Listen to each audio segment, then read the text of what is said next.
अस्सलाम वालेकुम नाज़रीन, आज के इस वीडियो में हम बात करने वाले हैं अर्तुगरुल गाज़ी सीजन 3 एपिसोड 6 की। चलिए नाज़रीन शुरू करते हैं। इस एपिसोड की शुरुआत में आप देखेंगे अर्तुगरुल भाई अपने साथियों के साथ एक नक्शा लेकर बैठे होते हैं और उस पर निशान लगाते हुए बताते हैं कि सरहद वाली लाइन पर जो कोई भी कंट्रोल हासिल कर लेगा इस इलाके का मुस्तकबिल उसके हाथ में होगा। अर्तुगरुल भाई कहते हैं फिर हमें वापस याहिया को लाजमी पकड़ना होगा। अर्तुगरुल भाई एक तीर तोड़ते हुए कहते हैं हम ना सिर्फ उसको तलाश करेंगे बल्कि उसे जिंदा दफन कर देंगे। इतने में दुमरुल वहाँ दाखिल होता है और बताता है मैंने त्रिस्तन का ताक़ुब किया था भाई, लेकिन फिर अफरा तफरी में वो मेरी नज़रों से ओझल हो गया। दूसरी जानिब एक ताजिर भी सीमन को बताता है कि एक आदमी आज त्रिस्तन का पीछा कर रहा था। फिर फिलिप्स कहता है आपके ख्याल में उसके पीछे कौन हो सकता है सीमन साहब? सीमन कहता है सुलेमान शाह का बेटा अर्तुगरुल। दूसरे जाने अब्दुर्रहमान अर्तुगरुल भाई से पूछता है आपके ख्याल में वापस याहिया कौन हो सकता है? अर्तुगरुल भाई कहते हैं बाजार का मालिक सीमन। अगर उसके पास हथियार वाले सिपाही मौजूद हैं तो यकीनन वो ही 32 याहिया है या फिर वो उसके नीचे काम कर रहा है। अर्तुगरुल भाई कहते हैं हमें हर हाल में उनके ठिकानों का पता लगाना होगा। अर्तुगरुल भाई कहते हैं बिल्कुल अर्तुग साहब। दूसरी जानिब सीमन कहता है हमें अर्तुगरुल के खिलाफ कुछ करना होगा और ये जिम्मेदारी तुम्हारी है मुसलमान ताजिर। दूसरी जानिब अर्तुगरुल भाई खड़े होते हुए कहते हैं तैयार हो जाओ मेरे सिपाही, अपने वतन की जंग का वक्त आने वाला है। जामदार कबीले में सरदार जानदार अपने साथियों के साथ खेमे में बैठे होते हैं और अपने बच्चों से कहता है पहले ओराल और अब इस्लान खातून ने मेरे मुंह पर थप्पड़ मारा है, लेकिन मैं खामोश नहीं बैठूंगा। हमारा पाक तातर कबीला हर किलो में खड़ा रहा है, लेकिन अब हमारी अपनी नस्ल एक दूसरे के खिलाफ हो गई है। फिर वो ओराल से कहता है अब से तुम तिजारत और कबीले के लोगों की सलामती के जिम्मेदार रहोगे और तुम्हारी बीवी कालीन बनाने वाली औरतों की रहनुमा होगी और इस्लाहान को कबीले की सफाई की जिम्मेदारी के अलावा तमाम जिम्मेदारियों से भी हटाया जाता है। इस्लाहान कहती है मैं इस काबिल नहीं हूँ बाबा। जानदार कहता है यही काम है जो तुम बेहतर तौर पर कर सकती हो। फिर ओराल कहता है हमें तोख्तामिस की जगह पर भी किसी मुनासिब शख्स को जिम्मेदारी देनी होगी बाबा। जानदार कहता है तोख्तामिस वाली जिम्मेदारी मैं अलियार को सौंपना चाहता हूँ। ये सुनकर ओराल बहुत ज्यादा परेशान हो जाता है और अलियार और इस्लान बहुत ज्यादा खुश होती है। जानदार कहता है मैं अलियार के साथ मिलकर हमारे मुस्तकबिल के बारे में अहम फैसले करूंगा। अलियार कहता है बाबा आप जानते हैं मैंने तालीम के लिए काहिरा वापस जाना है। जानदार कहता है बिल्कुल नहीं, अब से हम इकट्ठा जिएंगे और इकट्ठा मरेंगे। फिर जानदार खड़ा होता हुआ कहता है कल तुम बाजार जाओगे ताकि तुम अपनी जिम्मेदारी बखूबी संभाल सको। दूसरी जानिब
बातू खान अपने मुंह से नकाब हटाकर अपने आदमी से कहता है, अपने आदमियों की लाशें को उठाकर इकट्ठा करो, हम इन्हें यहाँ नहीं छोड़ेंगे। इस दौरान बातू खान अपने एक खंजर वहीं छोड़ जाता है जो तुर्गुत से लड़ाई के दौरान वहीं छूट जाता है। दूसरी जानिब अर्तुगरुल भाई हलीमा से कहते हैं, मैं तुर्गुत अल्प के बारे में परेशान हूँ। उसने आयकिस को खो दिया, बहुत सारी मुसीबतें बर्दाश्त की, लेकिन हमेशा मेरे साथ दिया। मैं उसे जिंदगी की तरफ वापस लाना चाहता हूँ। मैं चाहता हूँ वो शादी करके अपनी नई जिंदगी शुरू करे। हलीमा पूछती है, हमारे कबीले में तो कोई ऐसी औरत नहीं जो तुर्गुत के काबिल हो, लेकिन हम इर्द गिर्द तलाश कर सकते हैं। इंशाल्लाह हम उसके लिए एक अच्छी औरत तलाश कर लेंगे। दूसरी जानिब अलियार अपनी बहन इस्लाहान से कहता है, मुझे लगता है कि तोक्तामिश को जहर दिया गया था।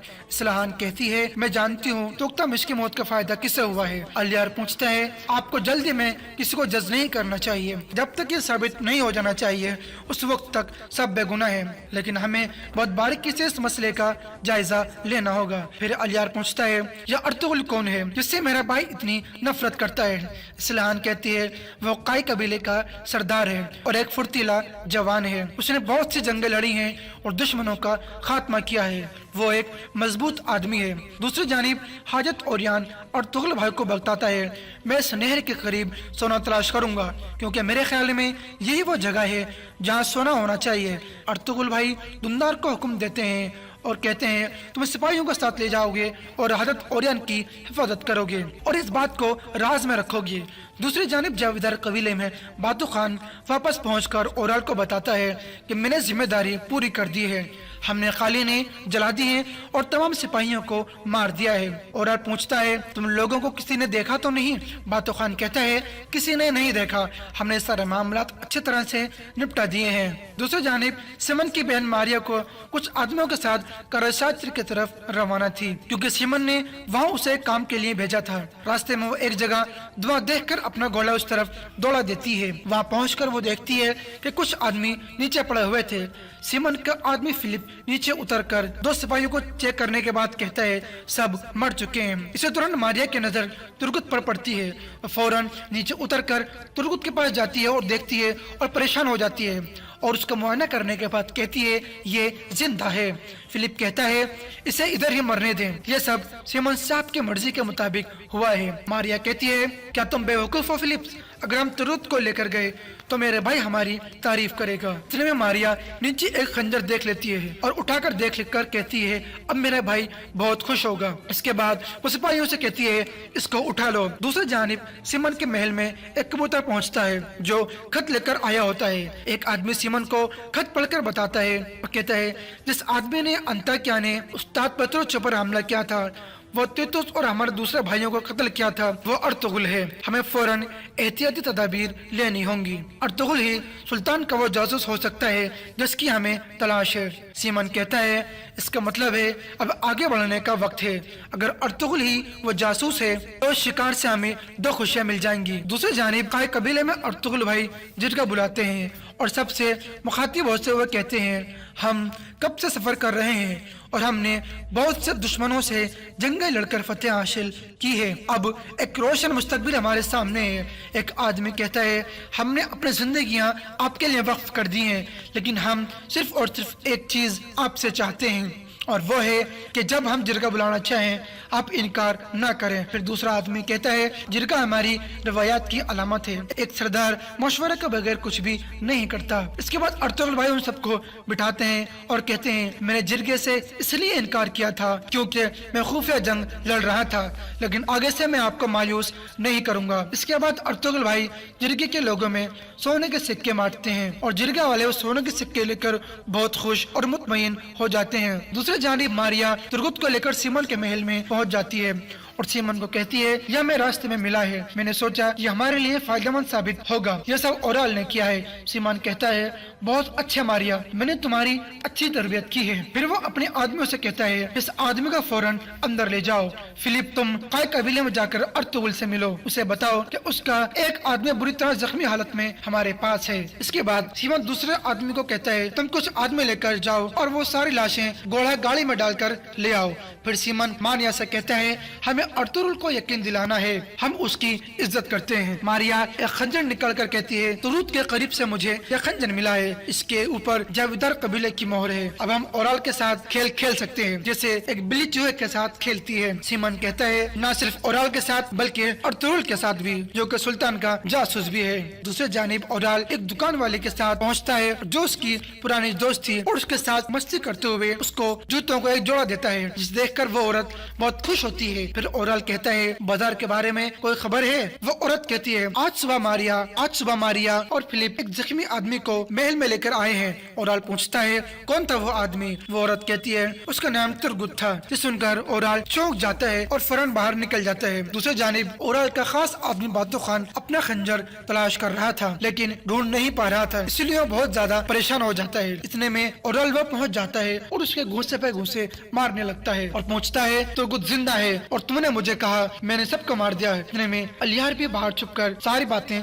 सुनने लगता है। बातो खान कहता है ये नामुमकिन है, हमने सबको मार दिया था, तुर्गुत को तो मैंने अपने हाथों से मारा था। ओराल कहता है तो फिर तुर्गुत सीमन के महल में क्या कर रहा है? ये बातें सुनकर अलियार को बहुत ज्यादा गुस्सा आ जाता है और वो एक तरफ चला जाता है। दूसरी जानिब सीमन ताजिर को अपने पास बुलाता है और कहता है तुमने अर्तुगरुल से कालीनें खरीदी थी और वो उसे बताता है तुम्हारी कालीनें जल चुकी है और तुम्हारे दोनों आदमी भी मर चुके हैं। ताजिर बहुत गुस्से में आ जाता है। फिर सीमन कहता है ये नुकसान अर्तुगरुल को पूरा करना होगा क्योंकि उसने जिम्मेदारी उठाई थी। दूसरी जानिब दुंदार हाजत ओरियान को लेकर एक नहर के पास पहुंच जाता है। हाजत ओरियान बहुत खुश था कि वो सोना तलाश कर लेगा, लेकिन 2-3 जगह देखने के बाद उसके हाथ में सिर्फ पत्थर आते हैं और बहुत ज्यादा परेशान होकर रोने लगता है और फिर कहता है मेरे ख्याल में सोना यही होना चाहिए था, अब मुझे थोड़ा सा वक्त और दें, मैं शाम से पहले सोना तलाश कर लूंगा। दूसरी जानिब जावेदार कबीले में अलियार अपने वालिद साहब के पास पहुँचता है और कहता है काई कबीले की कालीनें ले जाने वाले काफिले पर हमला हो गया है बाबा, उन्होंने सिपाहियों को कत्ल कर दिया है। जानदार कहता है किस तरह के गद्दार चोर थे वो? अलियार कहता है मसला चोरी का नहीं है भाई, उन्होंने कालीनें जला दी हैं। जानदार कहता है अगर उन्हें कालीनें नहीं चाहिए थी तो उन्होंने काफिले पर हमला क्यों किया? फिर वो कुछ सोच कर कहता है ओराल। अलियार कहता है आप सही कह रहे हैं बाबा, मैंने ओराल भाई बातो खान को आपस में बातें करते हुए सुन लिया है। फिर सुनकर जानदार गुस्से से खड़ा हो जाता है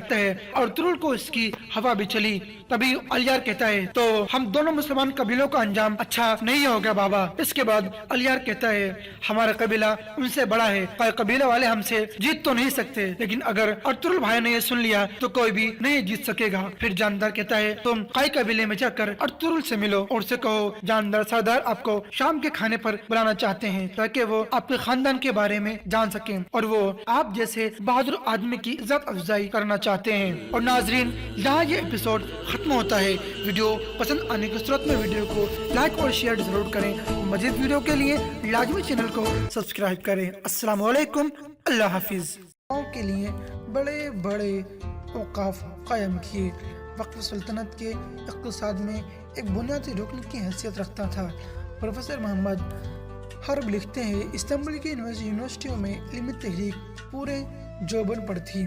بطور مثال سقول اللہ محمد پاشا کا نام لیا جا سکتا ہے، جو استنبول کی اس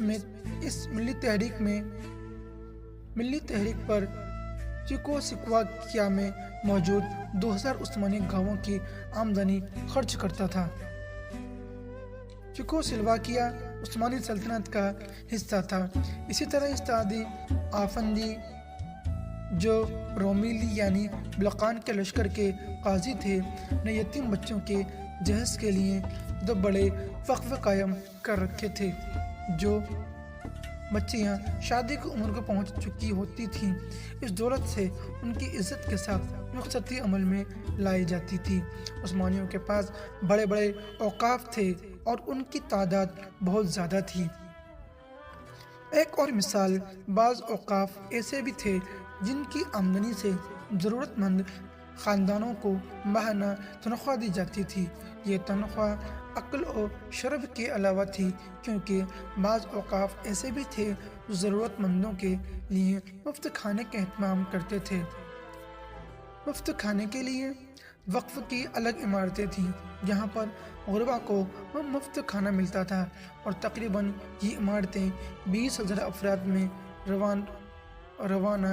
روزانہ مفت کھانا تقسیم کرتی تھیں، اور اس طرح کا اہتمام تمام صوبوں میں کیا جاتا تھا۔ اسی طرح کا ایک خیراتی لنگر خانہ سلیمانیہ جامع مسجد میں بھی تھا۔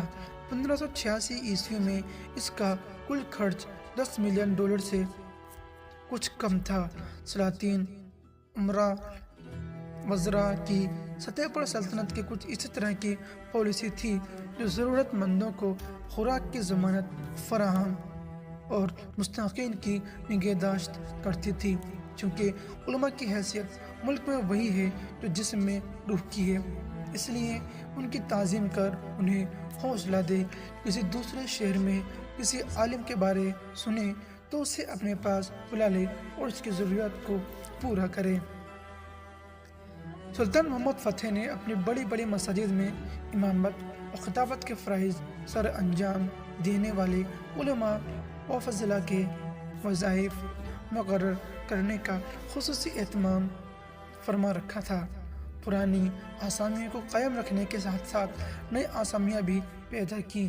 بڑی مساجد کی اہم آسامیوں میں امام، خطیب، مؤذن اور چوکیدار خاص طور پر قابل ذکر ہیں۔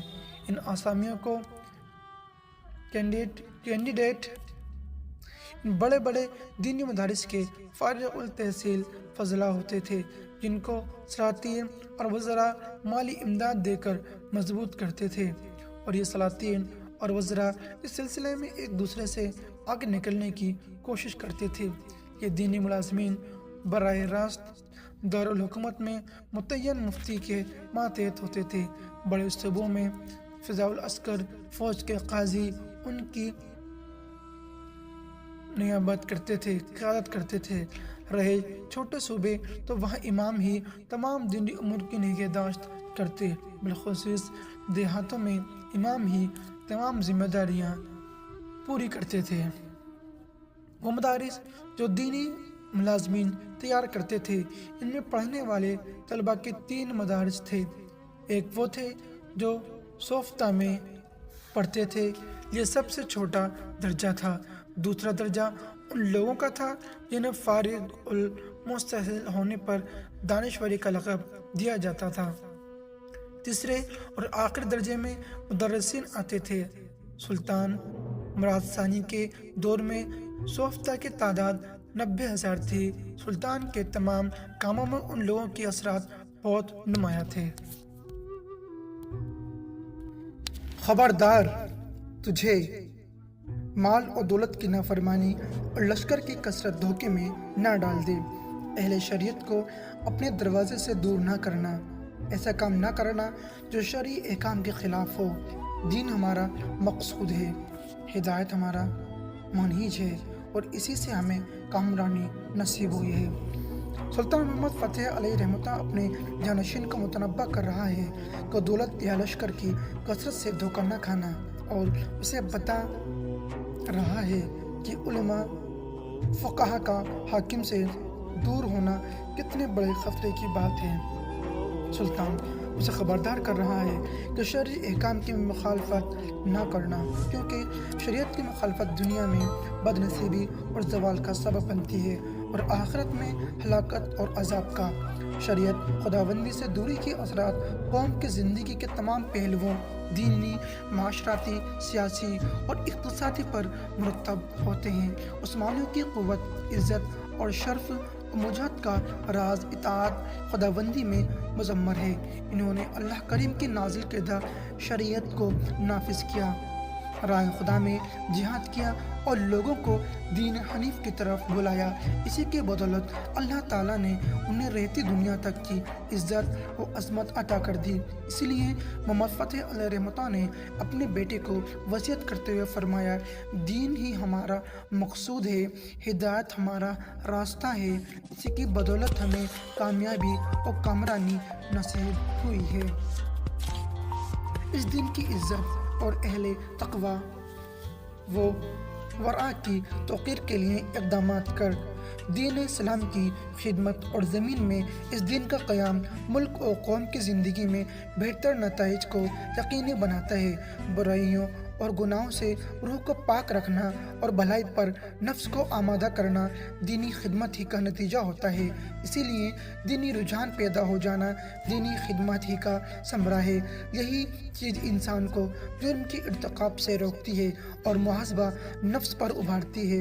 دین کے احکام ہر وقت انسان کے پیش نظر رہتے ہیں، اس لیے نفس میں خشیت الہی اور تقوی کی صفت پیدا ہو جاتی ہے اور وہ ہمیشہ کے لیے گناہوں سے بچ جاتا ہے۔ اسی طرح دین کی خدمت اور شریعت کی پاسداری حقوق اور احبابات میں حاکم و رعایا کی تفریق مٹا کر مساوات کو یقینی بنا دیتی ہے اور ایک اسلامی مملکت کے تمام باسی عدل و انصاف سے مستفیض ہونے لگتے ہیں۔ اس کے ساتھ ساتھ شریعت کی پابندی اور اسلامی قانون کی تنقید نزول برکت اور بے در پہ نعمتوں کے حصول کا سبب بنتی ہے، کیونکہ ایسا نہیں کہ آخرت میں بہترین جزا کا راستہ اور ہوا اور دنیا میں فلاح کا راستہ اس سے مختلف کوئی دوسرا۔ اللہ کریم نے دنیا اور آخرت دونوں کی بھلائی کے لیے ایک ہی راستہ مقرر فرمایا ہے اور وہ ہے اسلام کا راستہ۔ اسلامی احکام کی تنفیذ سے قلوب کے اندر بھی برکتیں پائی جاتی ہیں اور احساسات کے اندر بھی، اس سے زندگی میں برکتیں حاصل ہوتی ہیں اور اسی سے آخرت کی کامیابی حاصل ہوتی ہے۔ کبھی ایسا بھی ہوتا ہے کہ تھوڑی چیز میں برکت پیدا ہو جاتی ہے، بشرطے کہ اس سے بہتر انداز سے فائدہ اٹھایا جائے۔ شریعت اسلامی پر عمل ہی کے نتیجے میں ایک ایسا اسلامی معاشرہ معرض وجود میں آیا جو اپنے دین اور نظریے کی حفاظت پر حریص تھا اور جس نے وہ راستہ اختیار کیا جس کا مقصد قرآن اور سنت تھے۔ قرآن اور سنت وہ مصدر ہے جس میں ایک مسلم فرد، مسلم جماعت، مسلم امہ اور مسلم سلطنت کی تعمیر و تشکیل کا مکمل سامان موجود ہے۔ قرآن اور سنت پر کاربند رہنے کی بدولت پوری قوم کے حوصلے بلند ہو گئے اور لوگ علم، تہذیب، ترقی اور آگے بڑھنے کے اسباب کو اختیار کرنے میں سرگرم عمل ہو گئے، کیونکہ یہ شریعت اپنے اندر ترقی اور آگے بڑھنے کے تمام وسائل رکھتی ہے اور ذیل معاشروں خواہ وہ کوئی ہو اور کہیں ہو کہ تہذیبی زندگی کی فنت کو دور کرنے کا سامان بھی رکھتی ہے۔ لوگ باعمل علماء کی ضرورت محسوس کرتے ہیں تاکہ وہ انہیں ان کا دین سکھائیں، ان کی اللہ تعالیٰ کے اطاعت پر تربیت کریں۔ علماء ہی وہ لوگ ہیں جو لوگوں کے سامنے اللہ تعالیٰ کے احکام اور اس کے رسول کے ارشادات کو بیان کرتے ہیں اور شریعت کی نصوص کی اسلامی اصولوں کے مطابق تفسیر اور توضیح کرتے ہیں۔ اسی لیے ارشاد باری تعالیٰ ہے۔ ترجمہ: پس دریافت کر لو اہل علم سے اگر تم خود نہیں جانتے۔ پھر کہتے ہیں محمد فتح اپنے بیٹے سے ملک کی دولت کو عیش و عشرت، لوہ و لعب یا غیر ضروری کاموں میں خرچ مت کرنا، کیونکہ فضول خرچی ہلاکت کا سب سے بڑا سبب ہے۔ یہ وصیت سلطان محمد فتح علیہ رحمتہ کے ولی عہد کی رہنمائی کرتی ہے کہ وہ اعتدال اور اخراجات میں میانہ روی اختیار کریں۔ یہ وصیت اللہ اور اس کے رسول اللہ صلی اللہ علیہ وسلم کے حکم اعتدال اور میانہ روی کو صحیح سمجھنے کا نتیجہ ہے۔ سلطان محمد فتح علیہ رحمتہ بخوبی جانتے تھے کہ اسراف سے حاکم اور ملک کا دور رہنا بہت ضروری ہے، کیونکہ فضول خرچی میں اللہ اور اس کے رسول صلی اللہ علیہ وسلم کی نافرمانی ہے۔ پھر کہتے ہیں سلطان محمد فتح علیہ رحمتہ کا وصال اور مشرق و مغرب پر اس کے اثرات کے بارے میں اب ہم بات کریں گے۔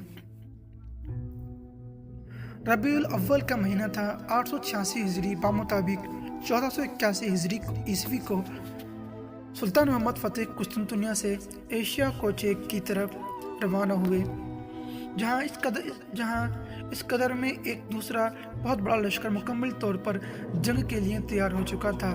سلطان ابھی تک استنبول سے نہیں نکلے تھے کہ ان کی صحت خراب ہو گئی، لیکن شوق جہاد کی بدولت انہوں نے اس کی کچھ پرواہ نہ کی اور آمادہ سفر ہو گئے۔ خود ہی اپنے لشکر کی قیادت کی اور پورے حوصلے سے کام لیا۔ ان کا یہ معمول تھا کہ بیماری کی حالت میں بھی معرکہ کا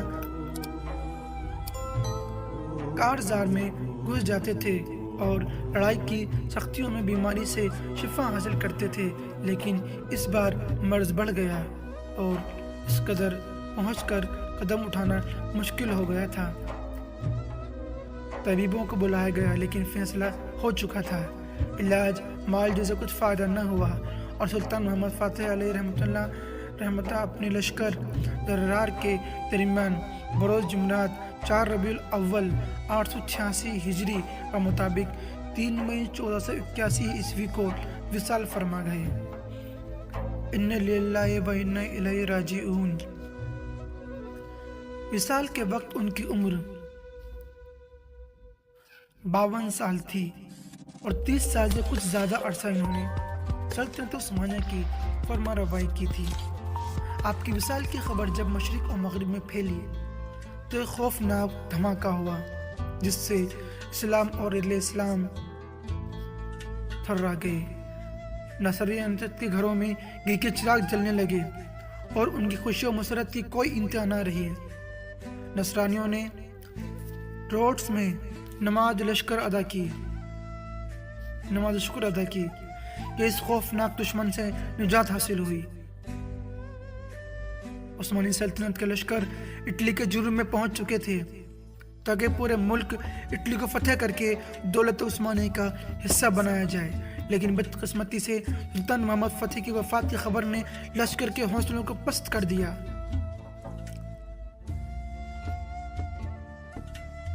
غم اندر لوگوں کو کھا جا رہا تھا، ملال کی فضا چھا گئی تھی۔ مجبوراً عثمانیوں کو شاہ نابولی کے ساتھ مذاکرات کرنے پڑے تاکہ وہ اپنی جان اور مال کو بحفاظت بچا کر واپس ہو سکیں۔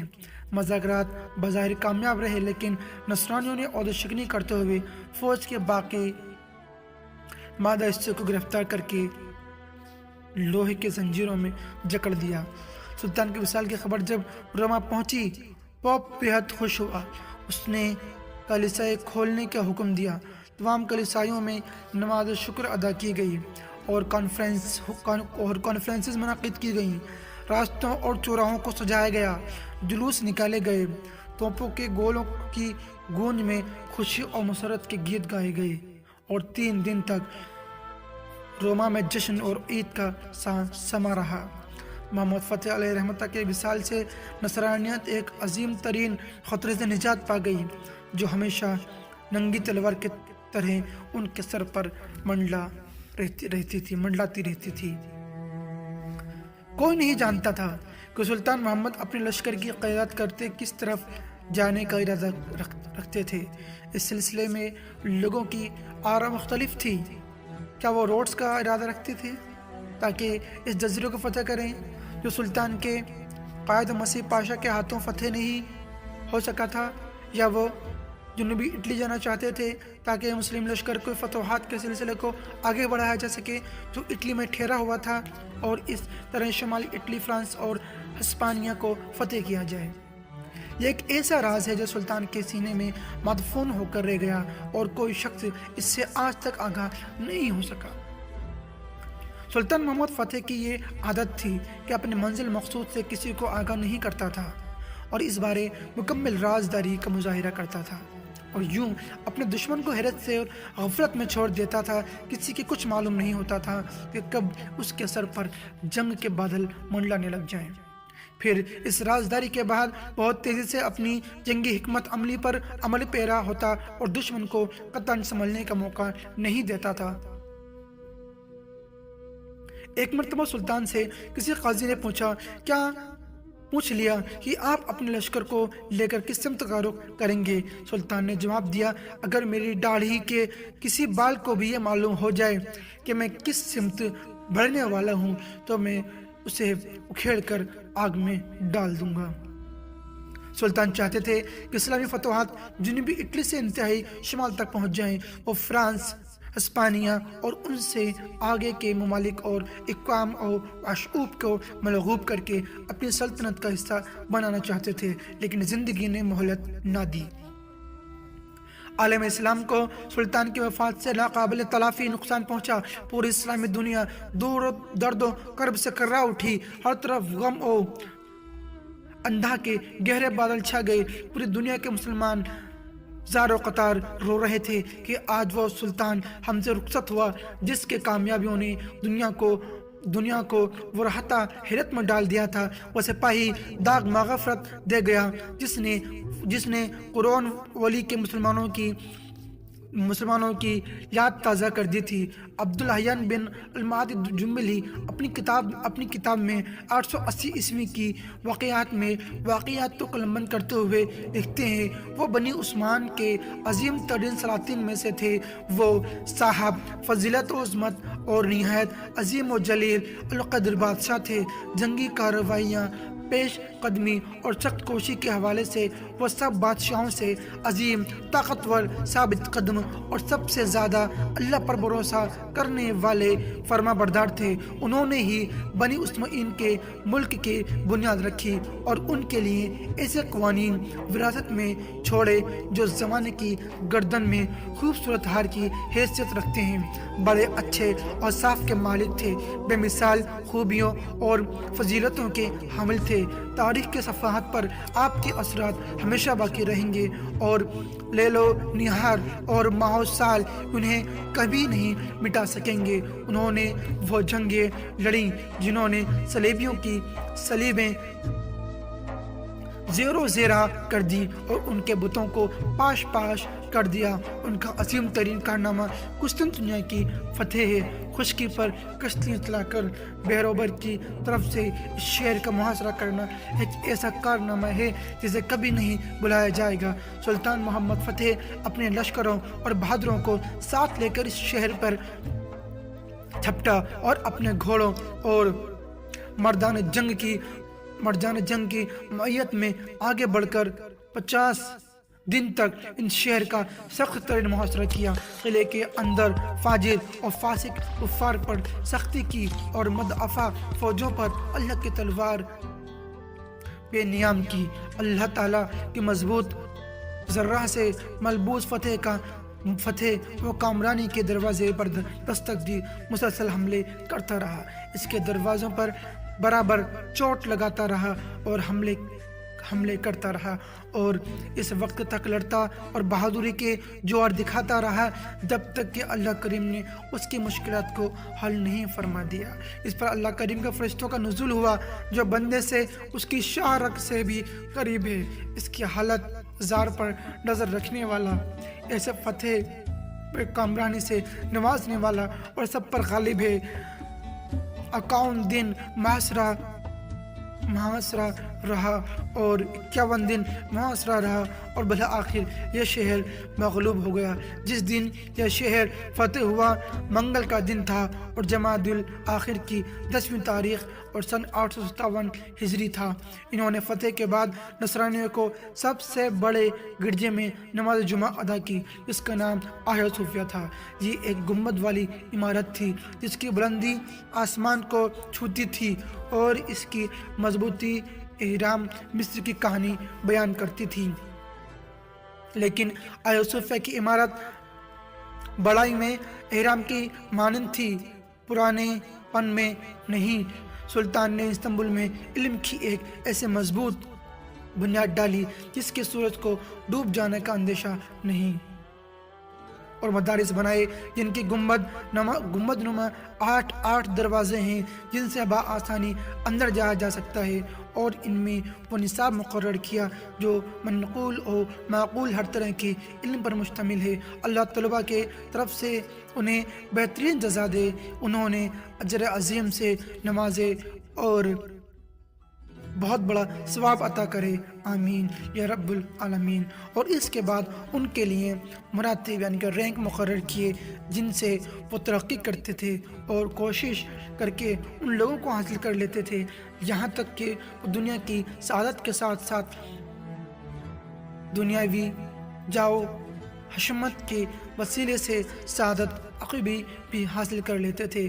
آپ رحمۃ اللہ علیہ نے دور دراز شہروں اور علاقوں سے بڑے بڑے علماء کو اپنے پاس بلا لیا، ان پر انعام و اکرام کی بارش کی اور ان کے ساتھ لطف و احسان کا سلوک کیا، جیسے مولانا علی کوشاجی، فاضل توسی، علماء قرآنی وغیرہ علماء اسلام اور فضلائے نام کی بدولت استنبول دنیا کا عظیم ترین شہر بن گیا، جسے بجا طور پر فخر اور بلندی کا معدن کہا جا سکتا ہے۔ اس شہر میں ہر فن کے اہل کمال جمع ہو گئے ہیں۔ آج بھی استنبول کے علماء دنیا سے اسلام کے عظیم ترین علماء میں شمار ہوتے ہیں، اور اس کے اہل حرفہ دنیا بھر میں فن کی باریکیوں سے کمال واقفیت رکھنے کی وجہ سے مشہور ہیں۔ یہاں کے ارباب دولت بڑی شہادتوں کے مالک ہیں۔ حضرت سلطان محمد فتح رحمۃ اللہ علیہ کے اہل اسلام پر جو احسانات ہیں، بالخصوص علماء پر وہ حد شمار سے باہر ہیں۔ اللہ کریم ان پر رحمت فرمائے، ان کی خطاؤں سے درگزر کرے، ان سے راضی ہو اور مصلحین میں ان کا ذکر بلند ہوتا رہے، آمین ثم آمین۔